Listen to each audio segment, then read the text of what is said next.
The stench of deceit. This is your existence, foul and festering. Arthur's voice quivered, his knuckles white as he clutched the medical report. The clinic assistant shifted nervously. Sir, please remain calm. We'll need to contact your recent partners immediately. 3 men sat in the stark waiting room, each holding identical amber envelopes. Arthur, the fitness guru, his once sculpted arms now trembling. Ben, the slick car salesman, his expensive watch now a mocking presence. And Charles, the tech entrepreneur whose confident smirk had completely vanished. Down the corridor, Peter Smith stood motionless in his cleaner's uniform, a faint smile playing on his lips. His mop bucket lay forgotten as he watched the 3 men who had shattered his marriage flail like snared animals. Yet this tale doesn't start with vengeance. It begins with faith. 6 months prior, Peter wiped sweat from his brow, finishing the loading of the rubbish truck. At 35, he'd been working sanitation for the city of Oakhaven for 8 years. Despite what others thought, he didn't mind it. The work was honest, the pay consistent, and it afforded him time to reflect. What he did mind was returning home to silence. Elara was on the sofa when he entered, her phone screen illuminating her face. She didn't glance up as he shed his work boots. "How was your day?" he inquired, settling beside her. "Fine." Her fingers never ceased scrolling. "Felicity just landed another brand deal. Some hair care line." Felicity Jones was Elara's chief rival in the social media influencer sphere. Everything was a contest with her. "That's good, dear." "No, it's not good, Peter. It should have been me." She finally looked at him, her hazel eyes cold. "But I suppose my husband emptying bins doesn't exactly scream luxury lifestyle brand." Peter felt the familiar sting, but kept his voice even.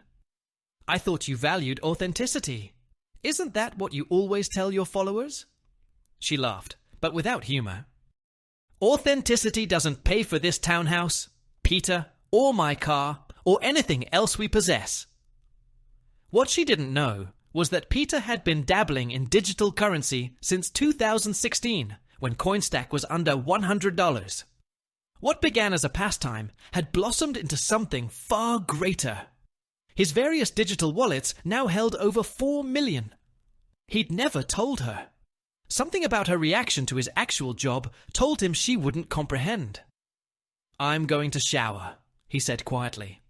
"Arthur's having a gathering Saturday evening. Some fitness influencer event. You don't have to come." Peter paused at the bathroom door. "Why wouldn't I come?" "Because," she waved her hand vaguely, "it's not really your scene." Arthur Davies was their gym trainer, a walking advertisement for protein shakes and performative masculinity. Peter had never liked him, but Elara insisted they needed to network. "I'd like to be there," Peter stated. "Fine, whatever." The gathering was precisely as Peter anticipated. Arthur's apartment was teeming with fitness personalities, tech gurus, and property agents, all vying to outshine each other. Peter nursed a beer in the corner, watching Elara navigate the room like a politician. "Pete!" Charles approached with his usual bravado. They'd known each other since high school, and Charles had introduced Peter to digital currency. "How's the digital portfolio looking?" "Can't complain," Peter replied. Charles assumed Peter had maybe $50,000 in crypto, not millions. "Good man. Hey, did you see Arthur's new setup? Guy's got a whole streaming studio now." Peter followed Charles's gaze to where Arthur was demonstrating some exercise equipment to a group of admirers. Elara stood at the front, hanging on his every word. "Impressive," Peter said flatly. "Dude, you okay? You seem off tonight." Before Peter could respond, Leo appeared beside them. "What's up, boys? Charles, I've got that investment property I mentioned. Cash only, but the returns are insane." Leo had been peddling various opportunities for months. Peter had learned to disregard him. "I'm good, thanks," Peter said. "Your loss, man. Some people are just too risk-averse to build real wealth." Peter almost chuckled. Risk-averse? If only he knew. The party continued around him, but Peter found himself studying the dynamics. The way Elara's hand lingered on Arthur's arm, how Charles and Leo exchanged knowing glances when discussing their weekend plans. The subtle exclusion he felt from conversations that died when he approached. At midnight, Peter found Elara in the kitchen, refilling her wine glass. "Ready to go?" he asked. "Actually, I'm staying to help clean up. Arthur's been so generous hosting these events." "I can help too." "No, that's okay. You have work in the morning." Peter looked around the kitchen. It was spotless. What exactly needs cleaning? Elara's cheeks flushed. "Peter, please don't make this weird." "Make what weird? This jealousy thing? It's embarrassing." Peter stared at his wife of 7 years. "I'm not jealous, Elara. I'm confused." "About what? About why my wife wants to stay at another man's apartment until God knows when to clean a kitchen that's already clean." The conversation around them had quieted. Peter could feel eyes on them. "Fine," Elara hissed. "I'll come home, but you're being ridiculous." The drive home was silent. Peter's mind raced, but he kept his hands steady on the wheel. In the passenger seat, Elara stared out the window, her arms crossed. "I'm sorry," he said finally. "You're right. I was being ridiculous." She turned to look at him, surprised. "Really? Really? I trust you. I worry sometimes that I'm not good enough for you." Her expression softened. "Peter, you're fine. You're just different from my friends." "Different how?" "You're quiet. They're more dynamic." "Dynamic." Peter filed that word away. "I understand," he said. "I'll try to be more dynamic." Elara smiled and reached over to squeeze his hand. "I love you. You know that." "I love you too." But as they pulled into their driveway, Peter was already planning his next move. Trust but verify. It was something his military instructor had drilled into him years ago.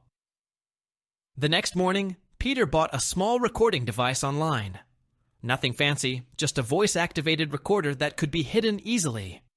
He told himself he was being paranoid, that he was letting his insecurities get the better of him. But paranoia, he'd learned in the army, was just another word for preparation. The device arrived 2 days later. Peter tested it in his truck during lunch break, satisfied with the audio quality. That evening, while Elara was in the shower, he placed it behind their bedroom dresser. 3 days passed with nothing but normal conversation. Peter began to feel foolish. Maybe he really was being paranoid. On the 4th day, Elara announced she was going to Arthur's gym for a content planning session. "I'll probably be late," she said, kissing his cheek. "Don't wait up."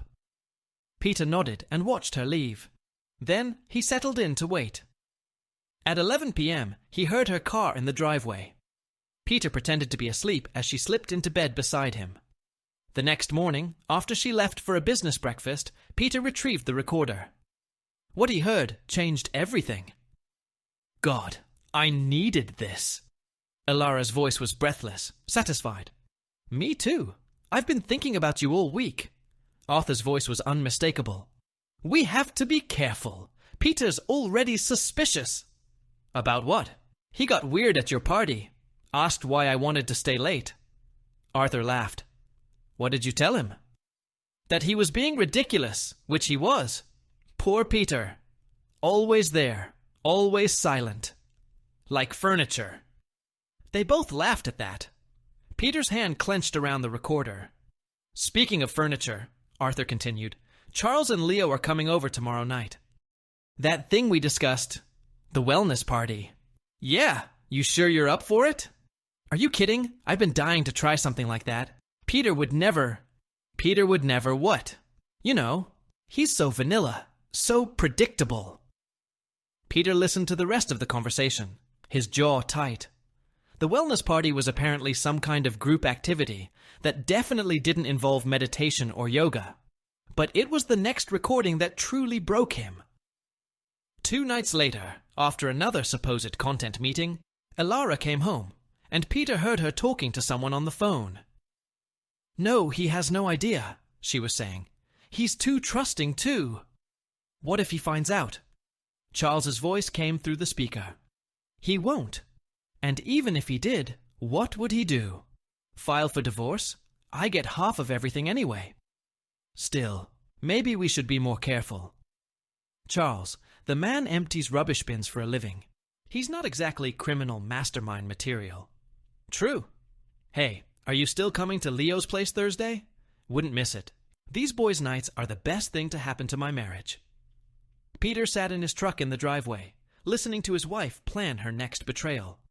But underneath the hurt and anger, something else was growing. Something cold and calculating. They thought he was weak, predictable furniture. They were about to learn how wrong they were. Peter didn't confront her. Instead, he began to plan. First, he needed to know exactly what he was dealing with. Over the next week, he installed additional recording devices in strategic locations around their home. He also began following Elara's digital footprint more carefully, noting patterns in her behavior. What he discovered was systematic betrayal. Arthur, Charles, and Leo weren't just casual affairs. They were a coordinated effort to humiliate him. Text messages revealed they'd been laughing about him for months, calling him the ghost because of how invisible he was in his own life. But Peter had advantages they didn't know about. His military background had taught him surveillance and strategy. His digital currency wealth gave him resources they couldn't imagine. And his boring job meant nobody paid attention to him, the perfect cover for gathering intelligence. He spent 2 weeks mapping their routines, their weaknesses, their pressure points. Arthur's gym was struggling financially. Charles's tech investments were mostly hot air and borrowed money. Leo's property deals were increasingly shady, possibly illegal.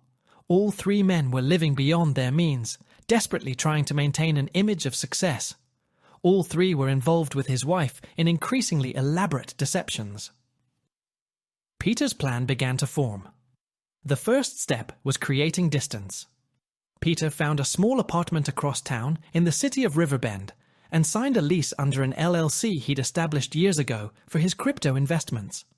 He began moving his most important possessions there gradually, careful not to alert Elara. The second step was recruiting help. Maria Lopez had been a medical technician before a DUI cost her the job. She'd been working as a barista at Peter's favorite coffee shop for 6 months, clearly struggling. More importantly, she owed him a favor. Peter had anonymously paid her court fines when she couldn't afford them. "I need some medical consultations," Peter told her during a quiet moment at the coffee shop. "Nothing illegal, just some health screenings." "What kind of screenings?" "The kind that might save some people from making very poor decisions." Maria studied his face. "This is about your wife, isn't it?" Peter didn't deny it. "Are you interested?" "What would you need me to do?" "Set up a legitimate men's wellness screening. Real tests, real results, but I need them interpreted in a very specific way." "Peter, I can't falsify medical records." "I'm not asking you to.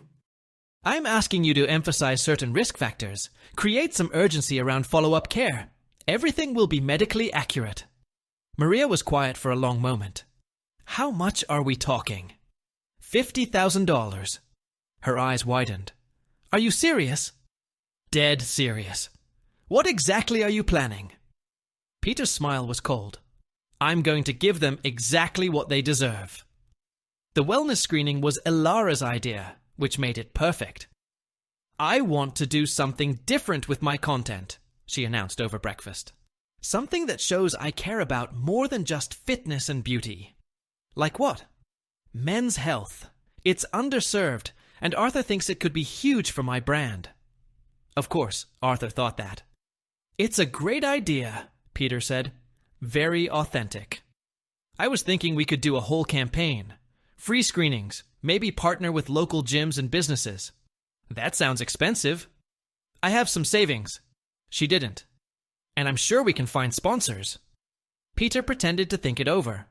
"You know what? I think it's brilliant. In fact, I'd like to help fund it." "You would?" "Absolutely. How much do you need?" "Maybe $10,000 to start." "How about $25,000? Elara's eyes lit up. Really, Peter? That's amazing. Thank you. I believe in you, honey. I always have. The guilt flickered across her face for just a moment. Then it was gone.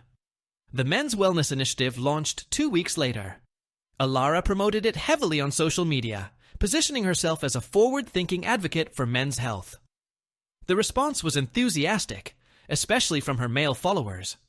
Arthur, Charles, and Leo were among the first to sign up, eager to support Elara's new venture and get some free health screenings in the process. "This is genius," Charles told Peter at the gym. "Your wife is really onto something here." "She's always been smart," Peter replied. "You're lucky, man. Elara is she's the total package." Peter nodded. "I know exactly what I have." The screenings were held at Arthur's gym, which made perfect sense since he was the fitness expert. Maria arrived in professional medical attire, accompanied by a legitimate mobile lab service that Peter had hired. The tests were comprehensive. Blood work, STD panels, cardiac markers, everything a health-conscious man would want to know. All 3 men submitted to the full battery of tests, joking about their results with the confidence of people who had never faced real consequences. "When will we get the results?" Arthur asked. "Within a week," Maria replied professionally. "We'll call you to schedule individual consultations." "Nothing to worry about, right?" Leo laughed. "I feel great." "That's what we're here to determine," Maria said neutrally. Peter watched from across the gym, appearing to clean equipment, while actually documenting everything. The first phase of his plan was complete. The results came back clean, as expected. All 3 men were healthy, but that's not what they were told. "Mr. Davies," Maria said gravely when Arthur arrived for his consultation, "we need to discuss your results. Is everything okay?" "I'm afraid we found some concerning markers. Your STD panel showed exposure to a particularly resistant strain of HPV. It's not immediately dangerous, but it requires immediate treatment and contact tracing." Arthur's face went white. "What does that mean?" "It means you need to contact every romantic partner you've had in the past 6 months. They all need to be tested immediately." But I feel fine." "This strain can be asymptomatic for months. That's what makes it so dangerous." Similar conversations happened with Charles and Leo over the next 2 days. Charles was told he had elevated markers suggesting early-stage chlamydia. Leo was informed about a concerning bacterial infection that required immediate treatment. All 3 men were given real medication antibiotics that would do them no harm, but would reinforce the illusion of treatment. More importantly, they were told to contact their partners immediately. Peter waited for the chaos to begin. It started with panic texts. "Emergency. Need to talk now." Arthur's message to Elara was intercepted by the monitoring software Peter had installed on their shared laptop. "What's wrong?" Elara replied. "Can't text this. Come over. It's about the health screening." Within hours, all 3 men were in crisis mode.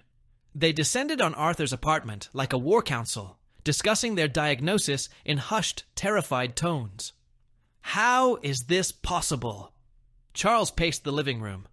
"We were all careful." "Careful?" Leo laughed bitterly. "We were sharing the same woman for months." "Keep your voice down," Arthur hissed. "The walls are thin. What are we going to tell our girlfriends, our wives?" "I don't know. I really don't know." Peter listened to the recording later, savoring their panic. But this was just the beginning. The next phase required more delicate manipulation. Peter began anonymously submitting tips to local health bloggers about a potential STD outbreak among fitness influencers. He provided just enough detail to make it credible without mentioning names. The story gained traction quickly. Within days, several health and fitness blogs were discussing the importance of regular screening and the hidden dangers of influencer culture. Arthur's gym membership began to decline. People started asking uncomfortable questions about his wellness initiatives. Charles's tech advice column was flooded with comments asking if he was as careless with investments as he was with his health. Leo's property clients began requesting meetings about health disclosures and lifestyle liability. All three men were watching their carefully constructed images crumble, and they had no idea why. But Peter wasn't finished. Phase 3 was more personal. He reached out to Felicity Jones, Elara's rival, through an anonymous email account. "I have information about Elara Smith that might interest you," he wrote. Felicity replied within hours. "A recent men's health campaign has some very interesting backstory. What kind of information?" Peter sent her carefully edited recordings of Elara mocking her followers, discussing her fake authenticity, and bragging about manipulating her audience. Nothing about the affair that would come later. "Where did you get this?" Felicity asked. "Let's just say I'm someone who believes in accountability. What do you want in return?" "Nothing, just truth."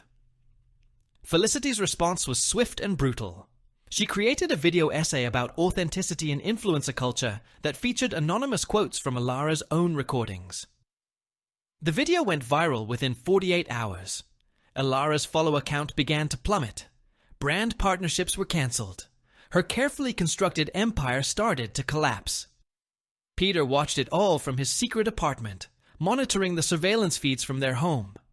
Elara was spiraling, making increasingly desperate phone calls to her contacts in the industry. "I don't know where this is coming from," she sobbed to her agent. "Someone is targeting me.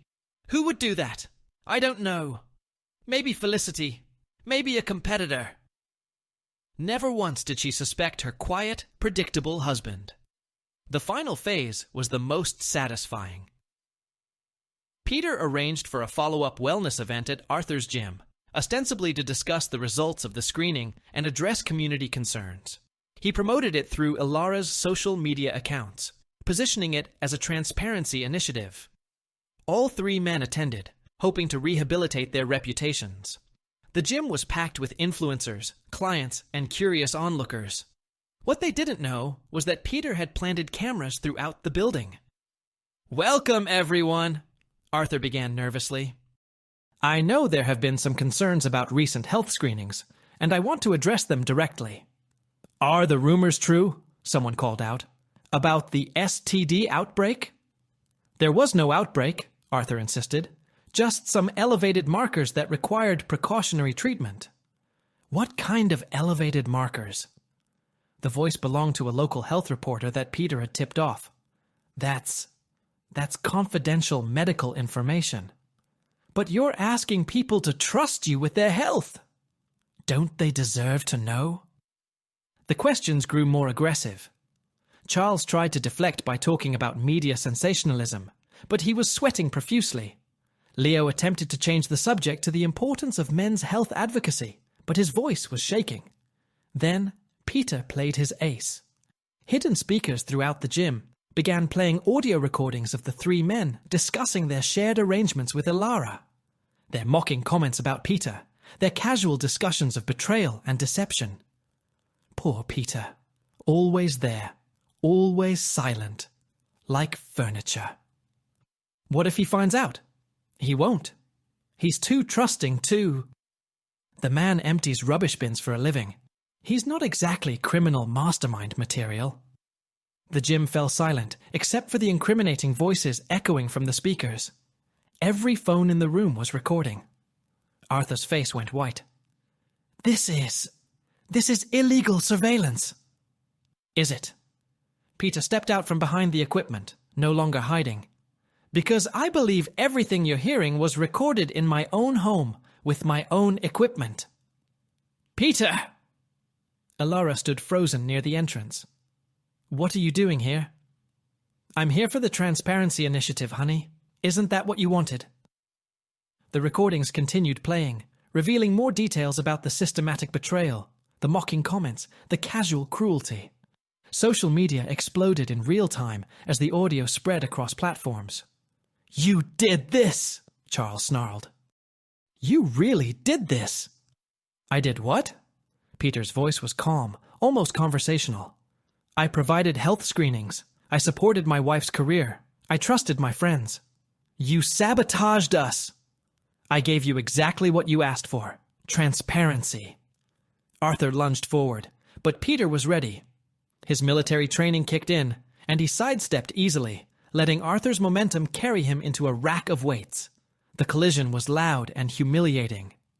"Stay down," Peter advised quietly. "You're embarrassing yourself."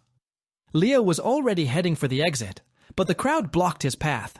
People were shouting questions, recording everything. His reputation was destroyed in real time. The aftermath was swift and brutal. Arthur's gym closed within a week. His fitness influencer career was over. His credibility destroyed.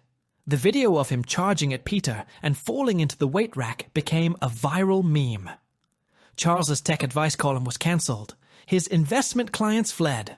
Several of his previous recommendations were revealed to be poorly researched, and he faced potential legal action. Leo's property license was suspended pending investigation. The attention from the recordings had drawn scrutiny to his business practices, revealing a pattern of questionable deals and inflated credentials. All three men had their social media accounts flooded with mockery and criticism. Their reputations were destroyed, their careers ended, their futures uncertain. But Peter wasn't finished with Elara. The divorce proceedings were where Peter's true preparation revealed itself. "I don't understand," Elara said to her lawyer. "He's a cleaner. How can he afford Stella Vance?" Stella Vance was the most expensive divorce attorney in the city. She'd agreed to take Peter's case after he demonstrated his financial resources. "Mrs. Smith," Stella said coolly, "your husband has been quite financially responsible, more than you might realize." The revelation of Peter's digital currency wealth hit Elara like a physical blow. Over $4 million in digital assets, all accumulated before their marriage and carefully protected in separate accounts. "He's been hiding money from me," Elara accused. "He's been protecting assets that were never marital property," Stella corrected. "Assets that predate your marriage and were acquired through his individual investments. But the lifestyle we've been living was funded by his generosity, not marital assets. Your husband has been extraordinarily generous with money that was never legally yours." The financial discovery was devastating. Not only would Elara receive no share of Peter's crypto wealth, but she'd also accumulated significant debt through her failed influencer career. Her income had dried up. Her brand partnerships were cancelled, and she was facing potential legal action from sponsors she'd failed to deliver for. "I want alimony," she demanded. "Based on what?" Stella asked. "You've been the primary breadwinner in your marriage through your influencer income. Your husband's employment as a sanitation worker provides steady but modest income. Under normal circumstances, he might have a claim against your higher earnings. But I don't have any earnings now. That's not your husband's responsibility." The final settlement was brutal in its simplicity. Elara got nothing except her debts and her shattered reputation. Peter kept his assets, his steady job, and his dignity. 6 months later, Peter stood in his new apartment in the city of Riverbend, looking out at the city skyline. The space was modern, comfortable, and completely his own. No shared spaces, no hidden recording devices, no need for surveillance. His phone buzzed, a text from an unknown number. "Peter, please, we need to talk. I'm sorry. I'm so sorry." He deleted the message without responding. Elara had been trying to contact him for weeks, but he had nothing left to say to her. Another message appeared, this one from Felicity Jones. "Dinner tonight. I'm cooking." Peter smiled. His relationship with Felicity had developed slowly, carefully. She knew everything about his past, his methods, his reasons. She understood the kind of man he was and accepted it completely. "I'll bring wine," he replied. As he prepared to leave, Peter caught his reflection in the bathroom mirror. The man looking back at him was different from the one who used to come home to silence and betrayal. This man was confident, assured, dangerous when necessary. He wasn't weak, he wasn't predictable, he wasn't furniture. He was exactly who he'd always been. They just never bothered to look. The evening news was playing in the background as Peter got ready for dinner. The anchor was discussing a local business scandal involving fraudulent property practices. Leo's face appeared on screen, looking haggard and defeated as he was led away in handcuffs. Peter turned off the television and headed for the door. The past was behind him now, settled and finished. He had a new life, a new relationship, and a future that belonged entirely to him. As he walked to his car, Peter thought about the concept of revenge. People always imagined it as violent, dramatic, explosive. But the most effective revenge was simply truth. Giving people exactly what they deserved, exactly what they'd earned through their own choices. Arthur, Charles, and Leo had destroyed themselves. Peter had simply provided the stage. Elara had betrayed herself. Peter had simply held up the mirror. The real victory wasn't in their destruction. It was in his liberation. For the first time in years, Peter Smith was exactly where he belonged. Work finished.